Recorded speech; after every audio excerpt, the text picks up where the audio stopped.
Welcome into the Fantasy Football Diagnostics Podcast, where we provide you with your weekly diagnosis of everything fantasy football. Whether it's season-long leagues, dynasty, DFS, or sometimes even IDP, we got you covered all year long.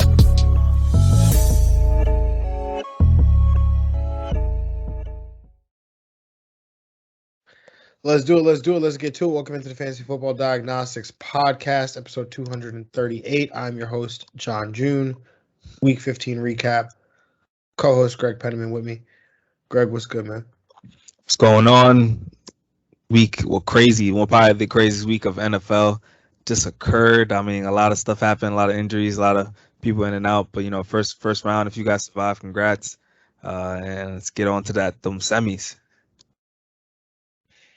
Yeah, if we sound somber, just bear with us. We faced Greg and I we faced some tough eliminations. In our league of extraordinary people, we both are on the brink of elimination there. And then I know in my league with all my college friends, it's the longest standing league I have. I pretty much eliminated in week one. Not gonna have a shot, even if Jalen Hurts, scores like 40 points tomorrow. I still won't win. So, that being said, we're still here for you. We're still alive. We still got one more league. Jalen Hurts, Greg and I co-manage it. Jalen Hurts is alive for us. So, we got Gardner Minshew ready to go just in case. So, we're still here with you. But like we said, week 15, we're here to recap it. And what a week it was, man. It was a very interesting week between the injuries and the COVID and, all the low scores. It just made for a very weird week. But let's recap it as we always do, starting with the quarterback position and the number one quarterback on the week. Can't say I saw this coming. Did Sunday morning when I did my projections, he was the QB2 for me, though. So Tyler Huntley, 28 of 40, 215 passing yards, 2 touchdowns, 13 rushing rush attempts, 73 rushing yards, and 2 rushing touchdowns there, 35.9 points. I mean, Greg, I must say, we've talked about Lamar in the past and how, like, when you get Lamar a negative game script, like, you get these blow-up games from him, like these big passing games with these big rushing games. Like, Tyler Huntley's always in negative game script, so it's just like you've unlocked that cheat code, and it's like when you got Game Shark and you just put the code in, and it's just like, hey, Lamar Jackson, negative game script all the time, and that's Tyler Huntley. Your take? Yeah, definitely. I mean, similar style, just very athletic at the quarterback position. 13 carries, got the 2 touchdowns and 2 passing touchdowns as well. Excellent performance by him. If only, I actually had him in one league, could have started him, but here, hindsight 50-50, it's all good. Tyler Huntley. I think they say 2020, but yeah, whatever. Yeah, something like that. But yeah, Tyler Huntley, great performance from him. I mean, definitely knew this offense wasn't gonna suffer. But yeah, QB1 potential. That's nice. Yeah, man, for sure. Definitely nice. Tyler Huntley, big ups to you. Helped me out in some DFS yesterday. So we weren't all losers, or at least all my fantasy lineups weren't all losers. But the QB2 on the week, Patrick Mahomes. We talked about him on Thursday night, but 31 of 47, 410 passing yards, 3 touchdowns, 1 interception, 3 carries, 32 yards, 29.6. We'll skip over him because there's not really much to say. We spoke about this guy already on Thursday, but the QB3 on the week, Aaron Rodgers, 23 of 31, 268 passing yards, 3 touchdowns, 4 rush attempts for 11 rushing yards, 23.8 points there. Was in a duel with Tyler Huntley. Gave Tyler Huntley some props too after the game. What were your thoughts on the performance here by Aaron Rodgers? Yeah, great performance. Got a touch to Devontae. It was a good battle between him and Huntley. Rodgers has been very solid this year, very quiet under the radar, but a solid QB1 for managers this year.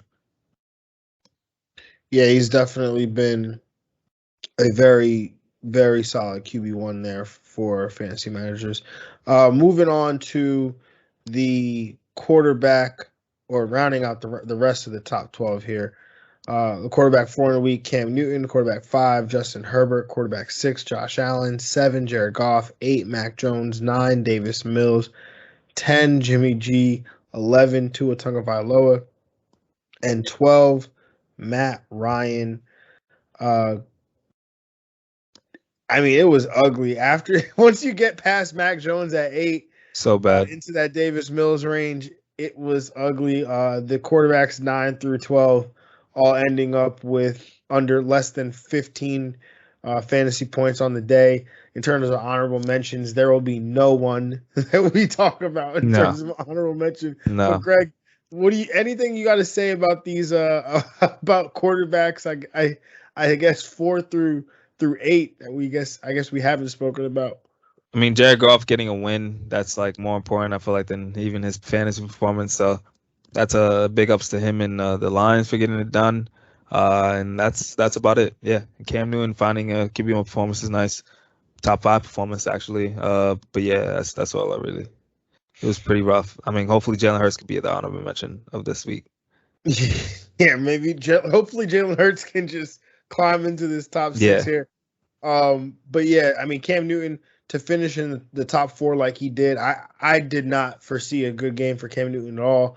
No. I thought there would be a lot of negative game script there, and Cam Newton has struggled in that department. But it also kind of reminds me that this Bills defense is not as formidable without Trey White. So, they're a little bit less scary without Trey White in the lineup there. So maybe it's something that we continue to leverage going forward. But some of the Jags on the week here, got to throw them out there. Kyler Murray, Dak Prescott. Tua is definitely going to get thrown on this list, even though he had a good game. My quarterback stream of the week here. I mean, not had a good game. Did not have a good game. Still finishes as a top 12 quarterback, but you just like 16 and 27, 2 touchdowns, 2 interceptions, under 200 yards passing, 19 rushing yards. Yeah, it was just not a great showing by Tua. Taysom Hill, who was your quarterback start of the week. I know I had expressed some nervousness to you, and this was not even this isn't even the game script I was thinking of, right? Like I was like, oh, the Bucs could get out ahead and force them to pass, and it might not be good, but the Bucs got out, basically held on to this 6-0 lead. Crazy. That they eventually turned into 9, and just held on to it for the entire game. And Taysom Hill didn't have to do anything, but Tom Brady also is going to end up on this list here, having, less than 5 fantasy points, I think it was, on the day there. It kind of sucks that he lost essentially his top 2 receivers at the time during the game here. And anything, and Fournette. Anything you want to say about these quarterbacks that maybe underperformed in Week 15, Greg? Nah, they all just disappointed at the time you needed the most. I mean, I know Brady managers are hurt, like a lot of managers are. Kyler Murray, especially, you expect like a huge day from him. Just disappointed. Yeah, definitely a disappointment there, and one that you will, you'll probably remember for a while if you got eliminated from your fantasy playoffs because of this one. This is the kind of weeks where those fantasy managers that are like, I'm never going to draft this player again. Stings, man. It really does. Tom Brady, QB 2, 3 all year, and then just bam, season's over just like that. Kyler Murray, like points per game, he's killing. Comes back, and then bam, that's it. Like those are a lot of playoff teams. Those 2 guys right there. Yeah, this is going to be a common trend as we go through here, go through this list tonight. But moving on to the running back position, and tell me if you had this on your Week 15 bingo card, the number 1 running back on the week. Myles Gaskin, right? Nope. Yo, we'll give it to you, bro. We'll give it to you. Crazy. You'll get credit for it here. The Miami Dolphins running back. Miami Dolphins running back, Duke Johnson. Crazy. 22 carries, 107 yards, 2 touchdowns, 1 target for 1 reception, 20 yards, 25.7 PPR points. I mean, he looked like, I know he was playing in Miami and for Miami, like the Miami Dolphins, but he looked like he was back at the U running for the Hurricanes. Duke Johnson did. I mean, Greg, what were your thoughts on the performance here? I know you have some thoughts, but what are your thoughts here on the performance by Duke Johnson, the Miami Dolphins running back, not to play against the Jets? Beautiful performance from him. Like 22 carries, the volume is excellent. I mean, I guess I should have believed Blind Forest, man, when he was saying, Miles Gaskin, just because he's coming back, won't be, the lead dog. But yeah, Duke Johnson came out of nowhere, man. No one expected this performance from him. Yeah, I mean, 2 touchdowns. Just take advantage of the matchup. Somebody took advantage of it or somebody knew it because I was in a DFS contest and would you look at that, Duke Johnson, in somebody's lineup, and sure. He's 0.6 rostered in ESPN leagues. Yeah, it's crazy stuff. Crazy stuff. The RB2 on the week, man. I mean, I will never, ever talk. I would never say I didn't even say a bad thing about him. I just said, hey, probably lower expectations. And guess what? Maybe we should have lowered expectations from RB1 to RB2 because that's Jonathan Taylor. 29 carries, 170 rushing yards, 67 of which came on his only touchdown of the day. Did not have a target in the pass game. 23 PPR points on the day here, Greg. Your thoughts on the performance here by the man simply known as JT? Yeah, he was doing well. He was getting the volume, but that play is why you drafted JT. Like, if he doesn't have that play, he probably has like a one of those standard RB2 days, but that's why you have him, because he's capable of doing that all 29 times he touches the ball. It looks like he does that 1 per game, so it's guaranteed that he's gonna break out. He's so good, such a good talent. Like, I love the work that he did against. He carried, like, he won this game for the Colts. Like, single-handedly won this game for the Colts. No, man, it's just like to see this for JT. Just think about what we went through last year, right? Like during this time, right, with JT, some of the conversations that we were having about how he wasn't playing he wasn't playing good football, yada yada yada, and just how it's really come full circle to the point where he's literally in the MVP discussion. He's one of the best players in the league. He's one of the best running backs in the league. I mean, this dude is a freak. To see, first off, like to see the move that he puts on Dante Hightower and Devin McCourty to hit that crease. And then J.C. Jackson, who's one of the top corners in football, is hawking him down. And JT, looking over his shoulder, is just staring J.C. Jackson while he's running 22 miles per hour, just like it's no big deal. And J.C. Jackson still can't catch him while he's looking. Like, to me, that was like the craziest thing, because you're just watching a 230-pound running back run away from probably a sub 200-pound corner. Like in the NFL, like it didn't make any sense. But then again, JT, generational talent, that is what makes sense to me. Yeah, he's definitely a lock for at least Offensive Player of the Year. I mean, if he doesn't get the MVP, he's got to get it. 100%, man, 100%.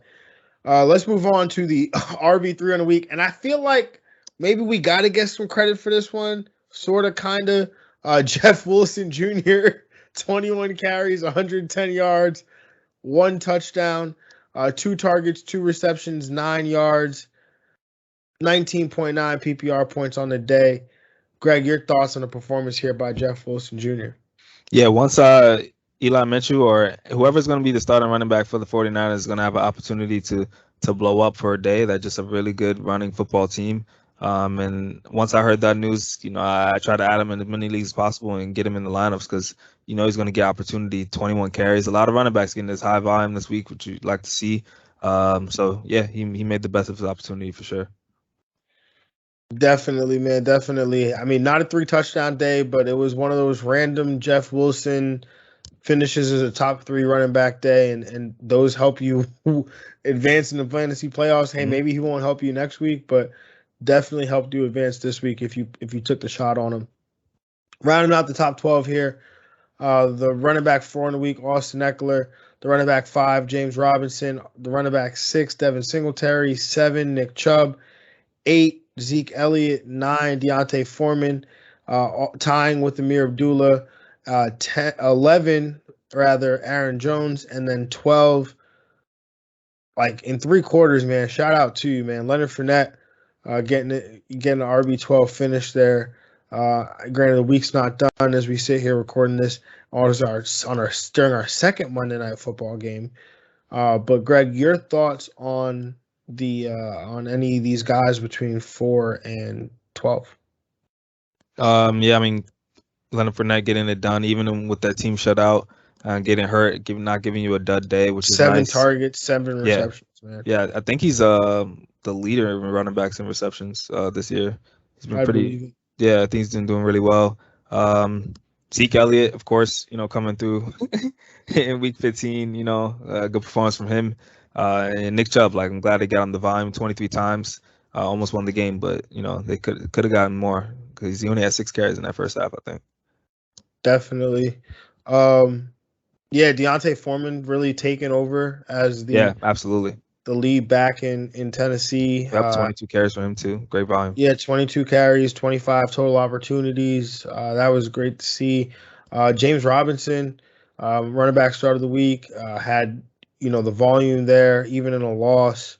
Was still able to see 24 opportunities there in the backfield. First game with no Urban Meyer, and then Devin Singletary, who's a guy that I think we've been talking about these last couple weeks, is somebody I think you should probably put in your lineup, especially last week with Josh Allen hurting as he did and not being able to reutilize in the run game. Devin Singletary, 22 carries, 86 yards, a touchdown there, one target and a reception there for 10 yards. And this also came on a day, again, Josh Allen was injured and Zach Moss was made a healthy and active. So, definitely looks like Devin Singletary's backfield going forward.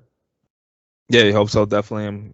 Got New England next week, so maybe you should get some opportunity if they want to take away the pass. Definitely. And there's some honorable mentions here. Craig Reynolds. Yes, sir. Finishing on the borderline of an RB1 finish. And Javonte Williams had another nice day. Justin Jackson, I put him on this list simply just because, as we'll talk about later in this, he did actually have a decent day there, finishing as a top 20 back. But Austin Eckler tested positive, or looks like he's headed to the COVID list. Nothing official yet, but a lot of the beat writers have said that that's what it looks like is going to happen there. So Justin Jackson, had himself a solid day there as well. Anybody else that really sticks out as an honorable mention there for you, Greg? Yeah, not much. I mean, Devontae Booker again, finding his way as an RB2 day. He's definitely very relevant in this offense. Yeah, definitely seems to pop a big run. Almost seems like a big play every week, and has shown out more than who's going to headline this Jag section for Saquon Barkley, who again, it's impossible to trust him week to week. Obviously, we know what the talent is. We know the situation isn't great there, but he's in the worst situation in football. Yeah, it's one of the worst situations that you can be in. But that's, I think. I mean, Sterling Shepard just at this point needs to retire. Like, he needs to think about. Yeah, retire. Sterling Shepard. I mean, he can't stay healthy. But so, continuing the Jags. Clyde Edwards-Helaire was not a fantastic day. Kind of said it. He's kind of become really touchdown dependent as of late. James Conner, what came into this game banged up, but Detroit just manhandled Arizona pretty much the whole day. Harris should start this list, man. Yeah, Najee Harris, Alvin Kamara, Myles Gaskin, we previously talked about. Big name, man.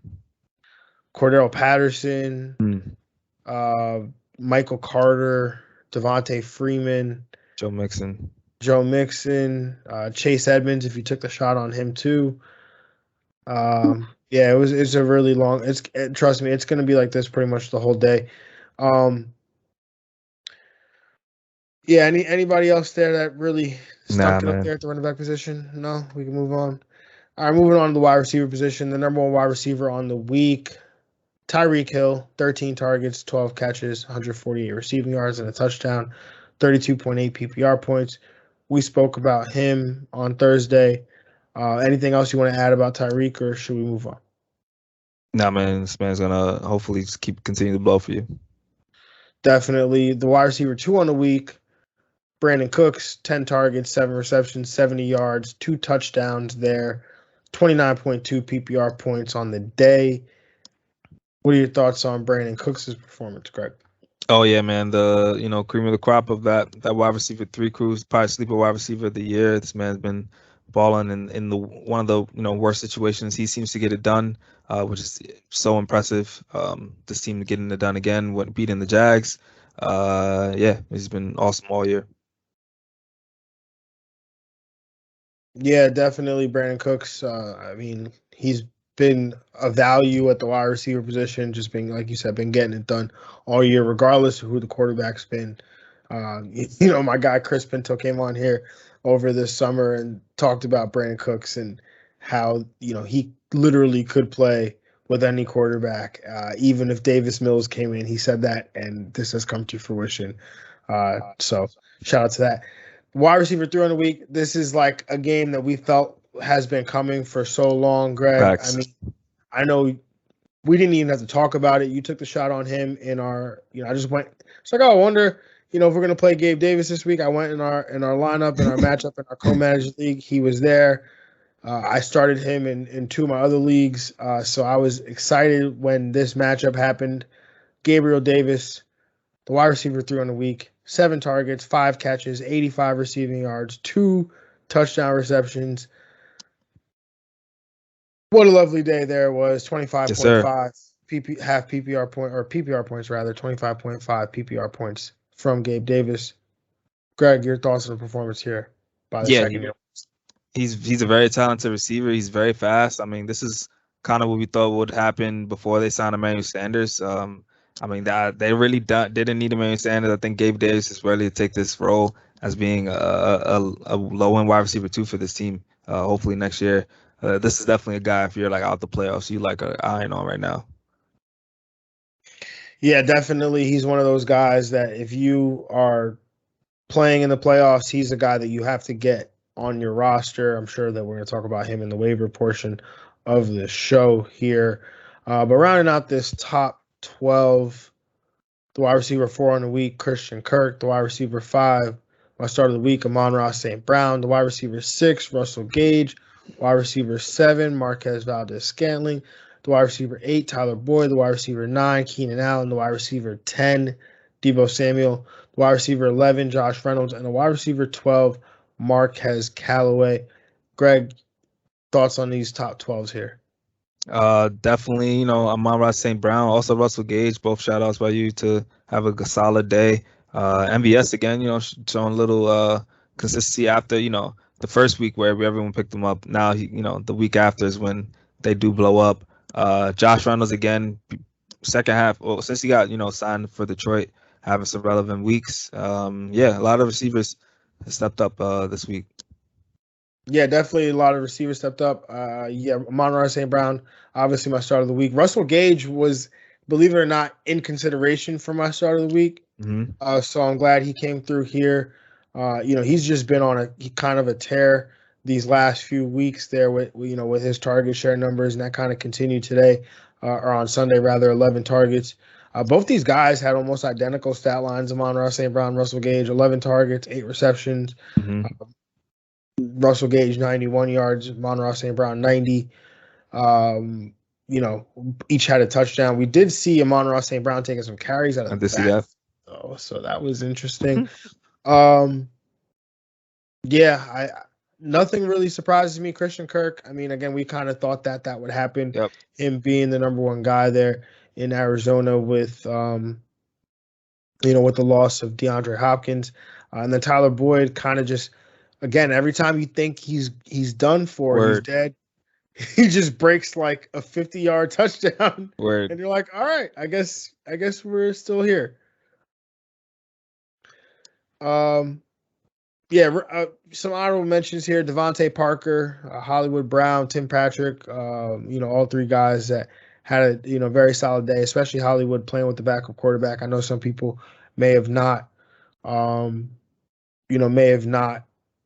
trusted him coming into this week. With Tyler Huntley. Actually, I'll be honest. I actually benched Hollywood for Gabe Davis. I felt really good about it. Although, Hollywood still had 14 PPR points, so I wish I benched somebody else instead. Yeah. Anybody else that stuck out for you in a positive way, Greg?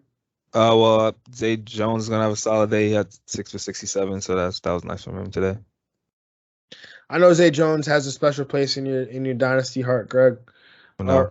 I mean, just in general, but yeah, just in general. The Jags list, the wide receiver position. Oh man, this thing. You know how usually the honorable mentions list is like really long? That's the Jags list for the wide receivers today. Deontay Johnson, CD Lamb, Hunter Renfrow, T. Higgins, Brandon Ayuk, Amari Cooper, Chase Claypool, Jamar Chase, Michael Pittman. Oh. I mean, Michael Pittman. Yeah, he got ejected. He got himself ejected. But we kind of were like, we were saying don't play Michael Pittman. So, yeah. Anybody else? I know it's pain, Greg. I know it's pain. No. I mean, yeah. No, that's about it, I think. All right, moving on to the tight end position. The number one tight end on the week, Travis Kelce. We talked about him on Thursday or Friday or Saturday, whenever it was that we talked about that game. But 13 targets, 10 receptions, 191 receiving yards, 2 touchdowns, 41.1 PPR points. Greg, I sent this to you before the show, but Michael Fabiano tweeted out that if you take Travis Kelce's, I don't know where he gets 44.1 points from, but we'll go with it. If you take his 44 point touchdown bonus. Yeah, maybe it's a touchdown bonus or something.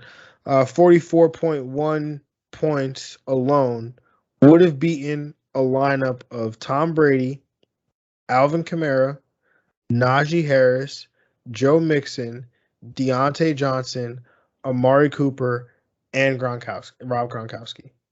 Yeah, that just shows that a lot of playoff teams, a lot of 1s and 2s seeds lost this week. That's what it sounds like to me. A lot of upsets this week. Yeah. Crazy. Well, that was that. The tight end 2 on the week, he tried really, really hard to get the number 1 spot. He said, "Hey, you know what? I'm gonna devise a plan." He had 3 days to come up with his plan. Having played on Sunday and Travis Kelce played on Thursday, but he just fell a little bit short. Mark Andrews, I'm talking about, 13 targets, 10 receptions, 136 receiving yards, 2 touchdown receptions, 35.6 PPR points. Greg, your thoughts on the performance here by Mark Andrews? Oh yeah, man. I'll always want to say like the most underrated tight end in the league, but he's starting to get that clout now. I'm looking on Instagram and Twitter. People are like saying, "Well, stop playing with the best tight end in the league." I'm liking that. So Mark Andrews is getting his respect, and he's continuing to dominate this year. Just probably the best value you got at tight end this year. 110,000%, brother. I couldn't say it better myself. He is the best value at the tight end position. Yep. I mean, he was going later than Darren Waller, George Kittle, Kyle Pitts. Yep. Like TJ Hawkinson even at sometimes. Like, people did not want Mark Andrews, and look at you now. Tight end 3 on the week, crazy. Man. Hunter Henry, 8 targets, 6 catches, 77 receiving yards, 2 touchdown receptions, 25.7 PPR points on a day. Greg, your thoughts on the performance here by Hunter Henry? Yeah, good performance from him. I mean, and another tight end 1 day. He's put in a solid year this year, a nice tight end 2 year. with some good weeks in there for someone, that was going undrafted in some situations. I wish I just stuck with my preseason prognostication where I was like, Hunter Henry will be the New England tight end that you want, but I let Greg suck me into this Jonnu Smith. Made him a blocker, man. It's not my fault. Hey, man, that's what I thought was going to happen for the very beginning. But, I guess we just got sucked up in the allure of him Jonnu Smith lining up in the backfield, taking carries. But Hunter Henry had himself a day. I mean, the Colts aren't great against the tight end. The New England Patriots have been utilizing the heck out of their tight ends, and I think they'll continue to do that. And I was sitting here, Greg, in one of my matchups, looking at my opponent. They left Hunter Henry on the bench. I was like, yes. Nice. I was like, nice. And they started Dalton Schultz. So I was like, feeling real good about it for 3 days, feeling really good about it. Until Dalton Schultz finishes the tight end 4 in PPR leagues. George Kittle, the tight end 5.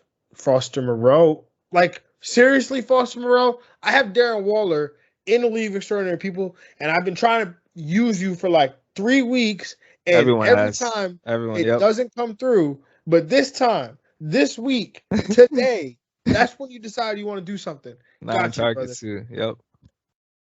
Number 7, Zach Ertz. Number 8, Kyle Pitts. Number 9, Noah Fant. Number 10, James O'Shaughnessy. 11, Mike Gesicki. My start of the week. That's not really a great performance by you, bruh. And number 12, Harrison Bryant. How did you weren't even supposed to play. How did you? Oh, 2 catches, 11 yards, and a touchdown. That'll do it. Did you catch a touchdown or not, Greg? Any of these tight end performances stuck out to you? 4 through 12. I mean, definitely Dalton Schultz was a surprise for me. And George Kittle doing what he got to do again. But yeah, Foster Moreau, like all the weeks, everyone's like, oh, this is like the safety net tight end to have. Darren Waller, don't worry if you got hurt.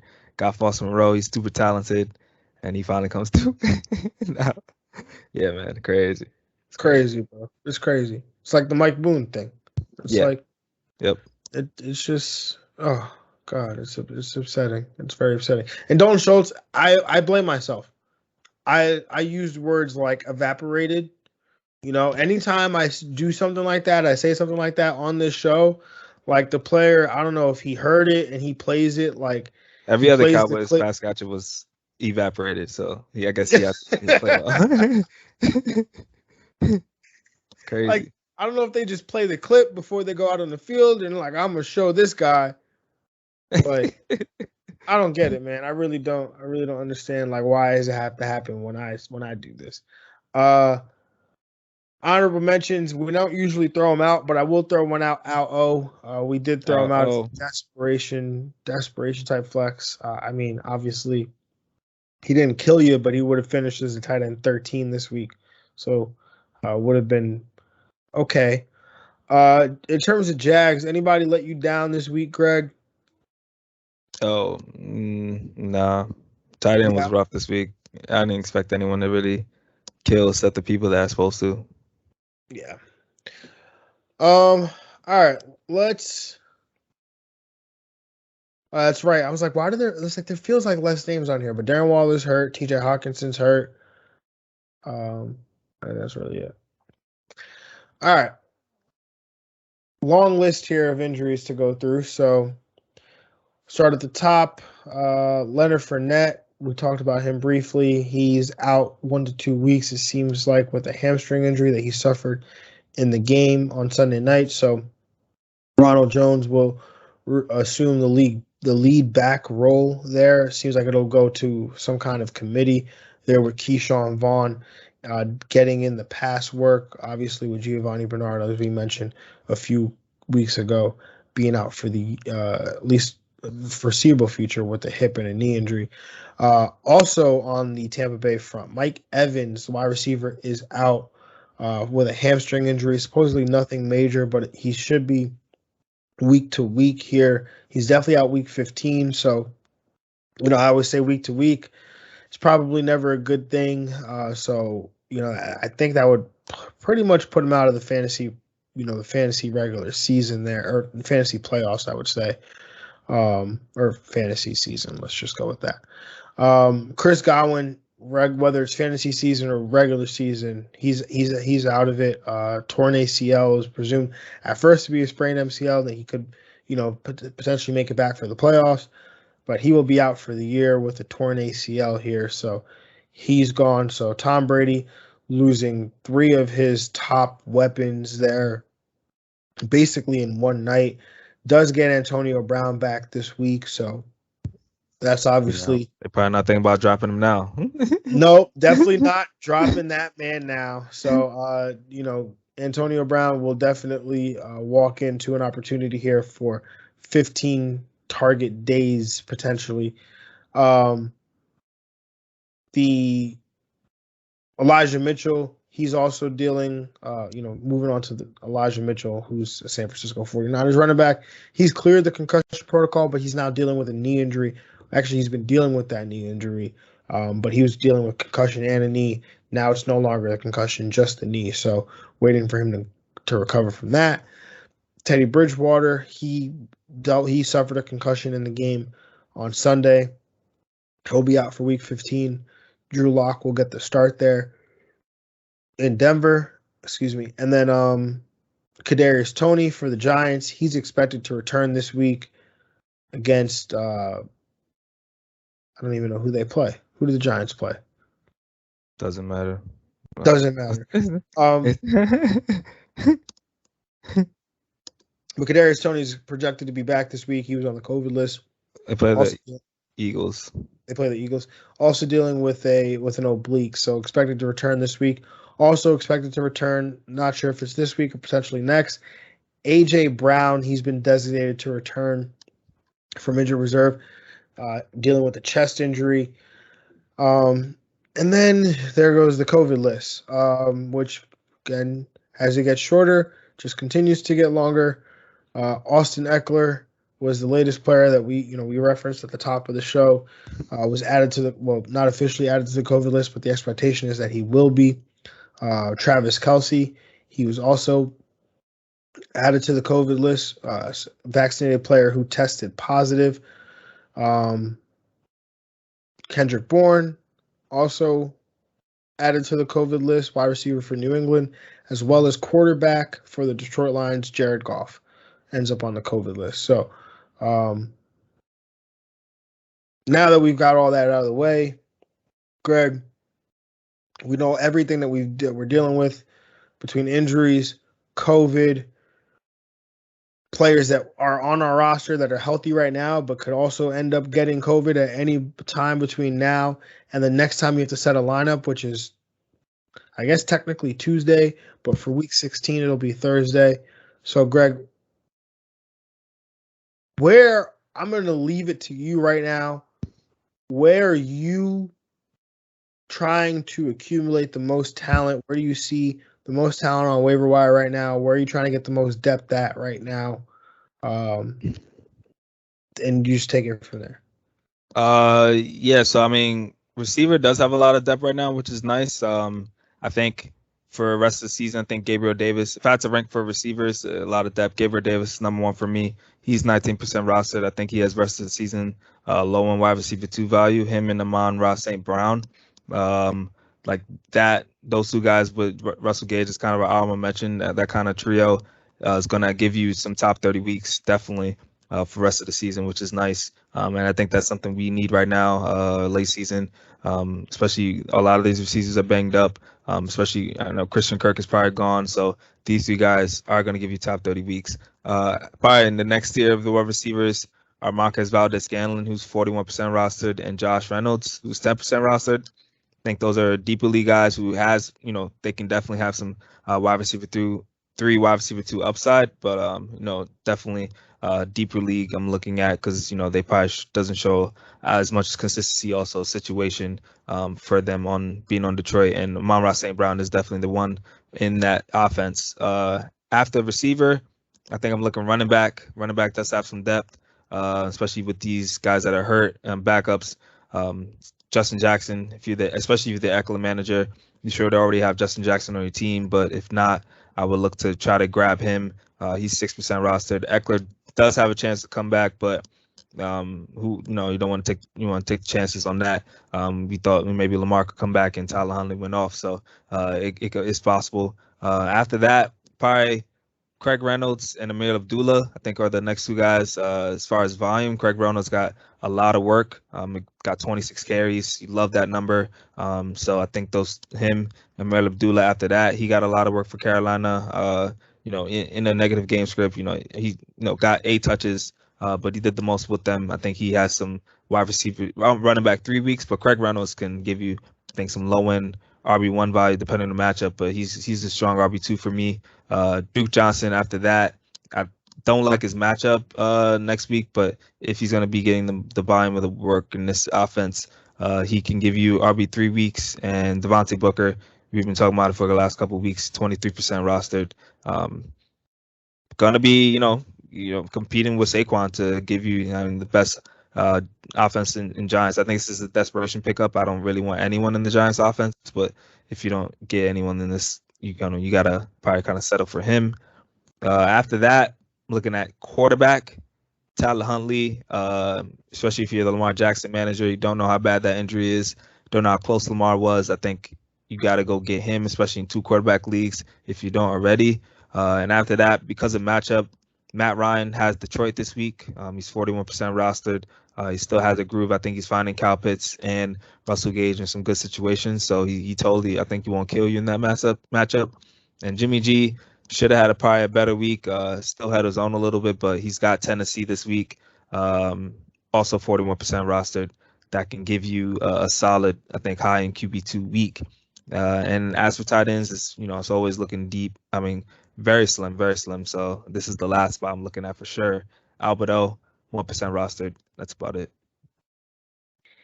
Now, I love the Craig Reynolds is somebody the people probably haven't been able to tell, but like there's a vibe about Craig Reynolds. Yeah, like, for sure. You have like this aura about you when we bring up Craig Reynolds on the show. 26 carries last game.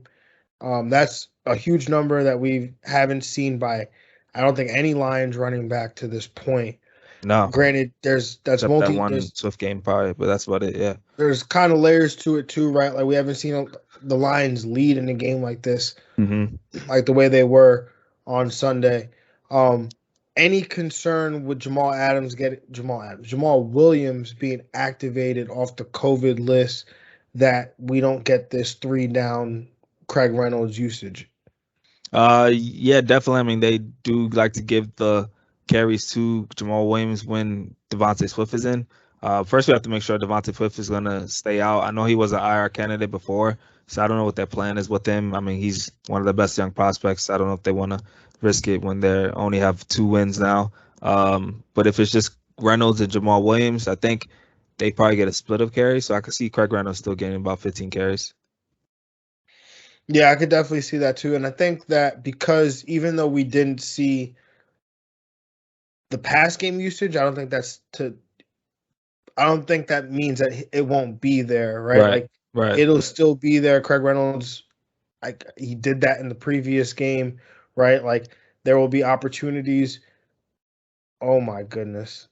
Sorry, I'm watching this game and Justin Fields is just getting like destroyed and murdered by Minnesota, and like we're gonna see what happens. But yeah.